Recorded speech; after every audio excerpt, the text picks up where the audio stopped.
सही है। चलो हम लोग पढ़ रहे हैं एनसीईआरटी क्लास 8 का हिस्ट्री का चैप्टर 2 पढ़ रहे हैं, और पढ़ते पढ़ते लगभग हम चैप्टर 2 की पूरी कहानी को हम लोग क्या कर चुके हैं, समझ चुके हैं। अब हम लोग लगभग अंतिम बिंदुओं की ओर हम लोग आगे बढ़ रहे हैं। हमारा जो नेक्स्ट टॉपिक है the claim to the paramountcy. Paramountcy मतलब कि कौन सर्वोच्च है।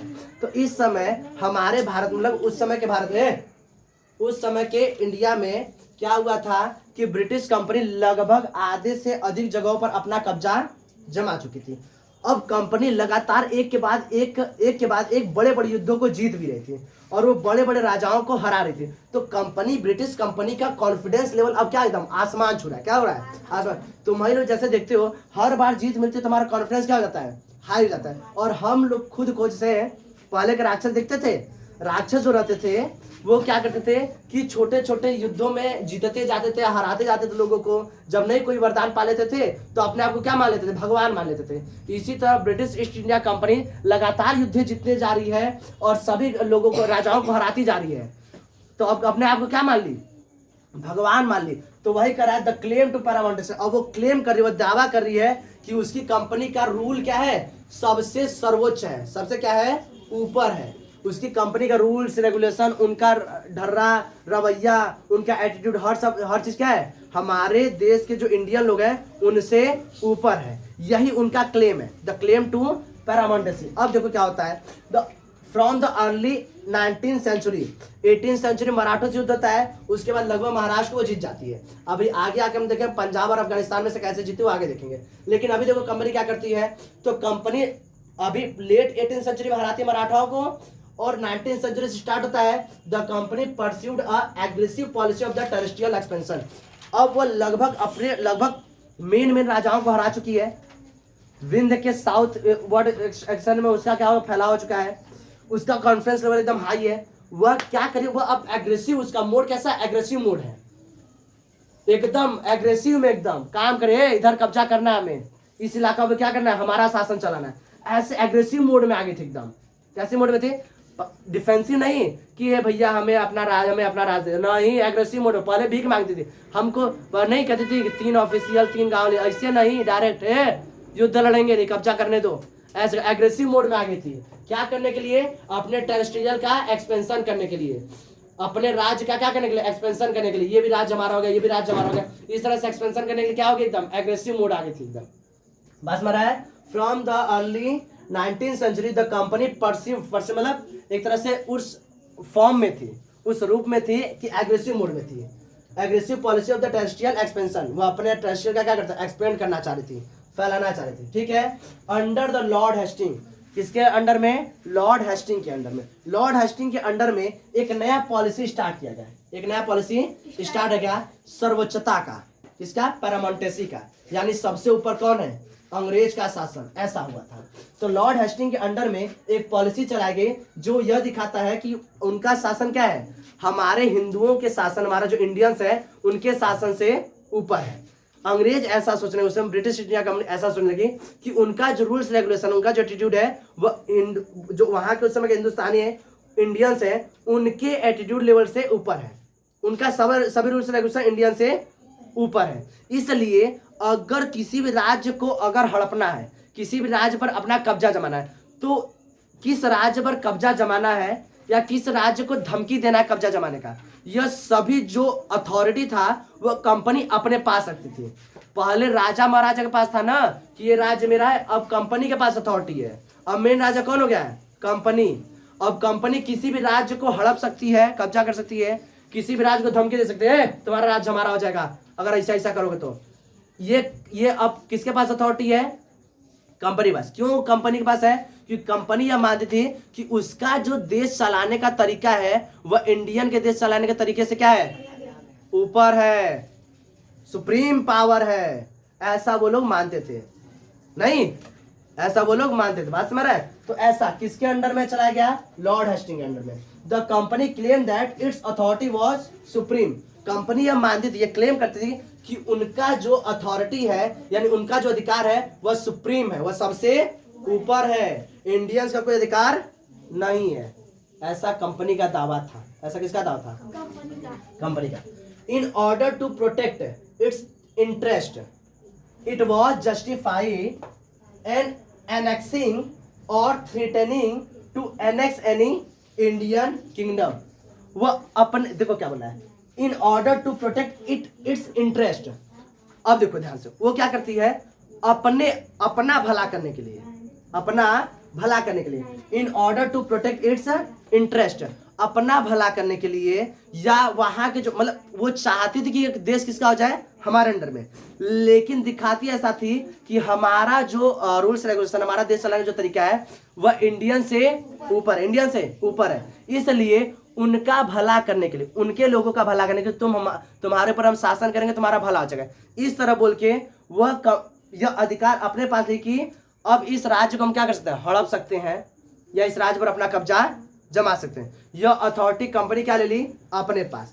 कैसे, समझो फिर से, क्या बोल रही कंपनी करी है कि इंडियंस का रूल्स रेगुलेशन सही नहीं है, वह सही से शासन, उनका शासन व्यवस्था लो क्वालिटी का है, ब्रिटिशर्स का शासन व्यवस्था उच्च क्वालिटी का है, तो इसलिए इंडियंस के शासन व्यवस्था में इन भारतीयों का भला नहीं हो पा रहा है, मेरे शासन व्यवस्था में सभी का भला हो जाएगा। इसलिए उन प्रजा की भलाई के लिए यह जो ब्रिटिश सरकार है वह किसी भी राज्य को हड़प सकती है या किसी भी राज्य पर अपना कब्जा जमा सकती है। देख रहे हो, यह कंपनी का दावा था, जो आगे चल के उनके पूरे प्लान में नजर आता है, उनके प्लान में पूरा दिखाया था कि वो ऐसा करते हैं। लेकिन होता क्या था, और किसी भी राज्य को हड़पोगे जबरदस्ती, कुछ लोग तो मान जाते लेकिन कुछ मानने को जल्दी तैयार नहीं होते थे। इसका एक एग्जाम्पल आपके बुक में दिया हुआ है कि कर्नाटक कित्तूर जगह का नाम था, जो अब कहां पर है, कर्नाटक में। कहां पर है, कर्नाटक में, ठीक। कित्तूर में जब वह कब्जा करने जाते हैं, तो वहां की जो रानी थी, रानी का नाम याद रखना तुम लोग, चेन्नम्मा करके नाम होगा, रानी चेन्नम्मा करके नाम होगा, ठीक। वहां की रानी चेन्नम्मा क्या कर लेती है, हथियार लड़ने के लिए तैयार हो जाती है। वह यह आसानी से परमिशन नहीं देती कि तुम हमारा राज्य हड़प लो। रानी चेन्नम्मा क्या कर लेती है, हथियार उठा लेती है और लड़ने के लिए तैयार हो जाती है, अंग्रेजों से लड़ने के लिए तैयार। कौन, रानी चेन्नम्मा। कहाँ की रानी है, कित्तूर की। कहाँ की, कित्तूर, जो कि अब कर्नाटक में, अब कहाँ पर है, कर्नाटक में। तो उनका यह शासन, यह जो प्रोसेस था, यह ऐसा नहीं कि अनब्रेकेबल चलता रहा, जहां चाहे वहां कब्जा कर ले, ऐसा नहीं था। कुछ जगहों पर उनको क्या हुआ, प्रोटेस्ट देखने को मिला। जैसे कित्तूर में जब वह शासन अपना कब्जा जमाने जा रहे थे, तो वहां की रानी जो थी, रानी चेन्नम्मा, उन्होंने हथियार उठा लिया या युद्ध लड़ने के लिए क्या हो गई, तैयार हो गई। तो उनको 1829 में उनको 1824 में 1824 में उनको गिरफ्तार कर लिया जाता है। कब, 1824 में उनको गिरफ्तार किया और 1829 में उनकी जेल में ही मृत्यु जाती है, अब वहीं पर एक नए आएंगे, एक नए क्या होगा, उनका जो अभियान था कि अंग्रेजों के खिलाफ आंदोलन, उस अभियान को आगे बढ़ाएंगे। क्या नाम उनका रहता है, वहां के चौकीदार रहते हैं, उनका नाम रहता है रायन्ना। उनका क्या नाम रहता है, रायना वहां के चौकीदार, कित्तूर के ही चौकीदार रहते हैं। वह रानी चेन्नम्मा के अभियान को आगे बढ़ाते हैं और आसपास के लोगों की सहायता से अंग्रेज के बहुत से चौकियों को क्या करते हैं, वो ध्वस्त करते हैं, बहुत से लोगों की हत्या करते हैं, ऐसे करके चलते हैं। लेकिन 1839 में, लगभग 1830 में उनको भी पुलिस पकड़ लेती है। क्या करती है, उनको पकड़ लेती है और 1800 पकड़ के उनको क्या करती है, फांसी चढ़ा देती है। 1830 में उनको पकड़ क्या चलाती है, फांसी चढ़ा देती है। इस तरह से भारत के लगभग मेन जगहों पर उनका क्या हो जाता है, अंग्रेजों का कब्जा हो जाता है। मेन जगहों पर अंग्रेजों का क्या हो चुका है, कब्जा। इस तरह से लगभग मेन जगहों पर क्या हो गया, अंग्रेजों का कब्जा हो चुका है।